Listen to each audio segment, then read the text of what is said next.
बिस्मिल्लाहिर्रहमानिर्रहीम। अस्सलाम वालेकुम वरहमतुल्लाहि वबरकातुह। एक साथी ने सवाल किया है, बड़ा चुभता सा सवाल कि सर गर्मियों में सर्दी क्यों लगती है। हालांकि गर्मियों में गर्मी लगनी चाहिए, लेकिन गर्मियों में सर्दी लगती है। हाँ जी, लगती है, कोई शक नहीं। हमारे पास ऐसे केसेस आते हैं, वो जो कहते हैं हकीम साहब थोड़ा पंखा बंद कर दें, हमें सर्दी लग रही है। अब मैं आपको बताता हूं, सर्दी दो वजूहात होती हैं जिसकी वजह से ये सर्दी लगती है गर्मियों के अंदर। पहली बात तो ये है कि जिस्म के अंदर हरारत असलिया जो कि जिस्म के लिए जरूरी है, जिससे जिंदगी है, जिसको इम्यूनिटी कहते हैं, वो जब कम पड़ जाए तो जिस्म का दर्जा हरारत कम हो जाता है, नतीजतन सर्दी लगती है। गर्मियों में भी सर्दी और सर्दियों में तो फिर इंतहाई हो जाती है।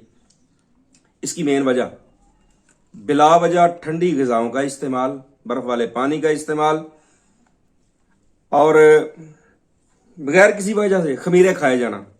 खमीरा अक्सर कहते हैं दिल को ताकत देंदा जी, खमीरा खा लो। खमीरा खाए जा रहे हैं, तुखमलंगा भिगो के पिए जा रहे हैं, गूंद कतीरा इस्तेमाल हो रहा है, मशरूबात बेतुके इस्तेमाल हो रहे हैं कि गर्मी आ गई आप पिए। इस वजह से जो हरारत असलिया है आपकी वो कमजोर पड़ जाती है और आपको सर्दी लगना शुरू हो जाती है। और इसकी दूसरी वजह एंटीबायोटिक्स का बेजा और बेतहाशा इस्तेमाल है।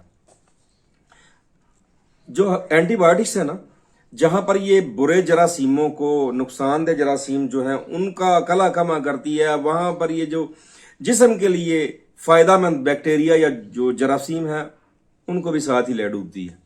नतीजातन वही हरारत असलिया जो है आपकी इम्यूनिटी वो कमजोर पड़ जाती है और आपको सर्दी लगना शुरू हो जाती है। कुव्वत मुदाफ़त आपकी कमजोर हो जाती है। जब आपकी कुव्वत मुदाफ़त कमजोर होती है बवजह एंटीबायोटिक्स या बेजा अद्वियात का इस्तेमाल, तो आपको ठंडे ठंडे पसीने आते हैं, कच्चा पसीना जिसको कहते हैं। थोड़ी सा पसीना आया और जिस्म ठंडा हो गया और टांगों में दर्द और जिस्म में थकावट की कैफियत होती है। एक और बात याद रखें, जिन लोगों को टाइफाइड होता है, टाइफाइड बेसिक मैं बार बार कह चुका हूं कि ये छोटी अंतड़ियों की इन्फेक्शन होती है। इन्फेक्शन की वजह से जिस्म के अंदर गैर तबी हरारत पैदा हो जाती है, तो नतीजातन पीछे उजलात में तहलील और असाब में तस्कीन होती है, नतीजातन ठंड लगती है और लोग कहते हैं पंखा बंद कर दें, मुझे गर्मियों में भी ठंड लग रही है। अब इन दोनों का इलाज अलग अलग है। सबसे पहले जो हरारत असली आपका इम्यूनिटी अगर आपकी डाउन है तो उसके लिए जो सबसे बेहतरीन दवाई है वो जवाहर मोहरा है। उसमें यानी कैल्शियम के मुरक्कबात हैं, उसमें ज़ाफ़रान भी होता है, उसमें सोना भी होता है, उसमें चांदी के वर्क भी डाले जाते हैं। मुख्तलिफ कंपनियां बना रही हैं। सबसे टॉप की जो जवाहर मोहरा आपको मिलेगा पाकिस्तान के अंदर, मेरे तजर्बे के अंदर जो है वो है सुलेमानिया, मकतबा सुलेमानिया वाले, लाहौर यानी उर्दू बाजार के अंदर, रहमान मार्केट गजनी स्ट्रीट के अंदर, वहां पर हकीम अब्दुल्ला रहमतुल्लाह अलैह जहानिया मंडी वाले, उनका दवाखाना है। वहां से आपको जवाहर मोहरा, सफूफ जवाहर मोहरा मिलेगा। उसकी मिकदार खुराक है 1 से 2 चावल सुबह शाम दूध के साथ। कुव्वत मुदाफ़त को फिट करने के लिए, आपके चेहरे को रौनक देने के लिए इससे बेहतर कोई चीज़ नहीं। उसके बाद फिर अशरफ दवाखाना है और करशी का है, हमदर्द का सफूफ जवाहर मोहरा। जिस कंपनी का आपको मिल जाए आप ये सुबह शाम नीम गर्म दूध से इस्तेमाल करें और दूसरे तीसरे दिन आपको रिजल्ट मिल जाएगा। आपको जो गर्मियों में सर्दी लगती है या जो सर्दियों में भी सर्दी शदीद लगती है उसके लिए बहुत मुफीद है। इसके अलावा हब्बे अजरक की अम्बरी किसी अच्छी दवाखाना की हम अपनी खुद तैयार करते हैं अल्हम्दुलिल्लाह, और हम मरीजों को इस्तेमाल करवाते हैं। उनकी हरारत असलिया यानी इम्यूनिटी को बढ़ाने के लिए साथ जवाहर मोहरा भी इस्तेमाल करवाते हैं। और अल्हम्दुलिल्लाह उनकी वो जो गर्मियों के अंदर सर्दी लगने वाला मामला, जो ठठरते रहते हैं, उनके लिए इंतहा दर्जे की ये पावरफुल मेडिसिन है। अल्हम्दुलिल्लाह सुम्मा अल्हम्दुलिल्लाह। मेरे पास एक प्रोफेसर साहब आए, शुगर के मरीज थे और उनको शुगर की दवाई भी दी जा रही थी, उनको एंजाइटी के लिए नींद आवर दवाइयां भी साथ थी, उनके असाब को रिलैक्स करने के लिए। तो मैंने जब उनको देखा था, वो माशाल्लाह उनका चेहरा चौड़ा, सुर्ख और बिल्कुल इस तरह लगते थे जिस तरह पठान होते हैं, इतना खूबसूरत चेहरा था। चंद साल के बाद मैंने देखा तो देखकर हैरान रह गया। स्याह रंगत उनकी और छोटा सा चेहरा हो चुका था। 2 कदम चलते थे, सांस उनका बेटा पकड़ के लाया और वो चल नहीं सकते थे।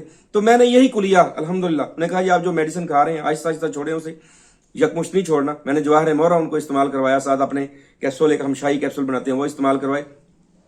पहले हफ्ते में ही वो जो किसी के सहारे से चलते थे ना पकड़ के, वो छोड़ दिया, सांस बेहतर होना शुरू होगी। और अब 2 महीने हो गए उन्हें इस्तेमाल करते हुए, अल्हम्दुलिल्लाह उनकी रंगत बिल्कुल फिर उसी तरह सुर्खी की तरफ माइल है और सांस नहीं चढ़ती, और आधी दवाइयां एलोपैथी की उन्होंने छोड़ दी हुई हैं अल्हम्दुलिल्लाह। तो ये था एक नुस्खा जो कि आपको सर्दी से आपकी इम्यूनिटी को बढ़ाने के लिए बेहतरीन है। और दूसरे नंबर पर जिनको टाइफाइड का मसला होता है, उनको सर्दी लगती है, उसके लिए भाईजान नजरिया मुफ्त अज़ा की जो टॉप की मेडिसिन है वो है गुद्दी असाबी मुलय्यन और अक्सीर बादियान। ये इस्तेमाल दिन में 1 खुराक, पहली खुराक से ही उनकी सर्दी दूर हो जाती है। अगर इसको सुबह दोपहर शाम पानी के साथ या मीठे दूध के साथ इस्तेमाल करवाया जाए तो टॉप का रिजल्ट आता है अल्लाह के फजलो करम से। अगर ये मुयस्सर ना हो तो फिर हब्बे कबद नौशादरी किसी भी अच्छी कंपनी की ले लें, हमदर्द है, अजमल है, करशी है, अशरफ है, किसी का भी ले लें, वो 1-1 टिकिया सुबह दोपहर शाम पानी के साथ इस्तेमाल करें तो आपका सारा निज़ाम जो है वो फिट हो जाता है, एक्टिव हो जाते हैं। तो ये था एक वो राज, वो कुलिया जिसका किसी को यानी अक्सर लोगों को पता नहीं होता। तो वो गर्मियों में सर्दी क्यों लगती है, तो वो बस एक रटा रटाया मामला जो चलता है, वो जो भी दवाई सामने दे के गुजारा करते हैं। लेकिन नहीं, यहाँ पर जवाहरात का इस्तेमाल जो है आपको हर लिहाज से फिट रखता है और आपको चाको चौबंद रखता है। उम्मीद है इंशाल्लाह आप हमारे साथ रहेंगे और हमारी वीडियोस के लिंक्स को यार शेयर करते रहा करें, किसी ना किसी का भला हो जाए। मेरे लिए आप अहबाब पहले भी बहुत ज्यादा दुआएं करते हैं, मजीद दुआओं की जरूरत है और दुआओं की ही तलब है। इंशाल्लाह उम्मीद है आप हमारे साथ साथ रहेंगे। दुआ में याद रखें। अस्सलाम वालेकुम रहमतुल्लाहि व बरकातहू।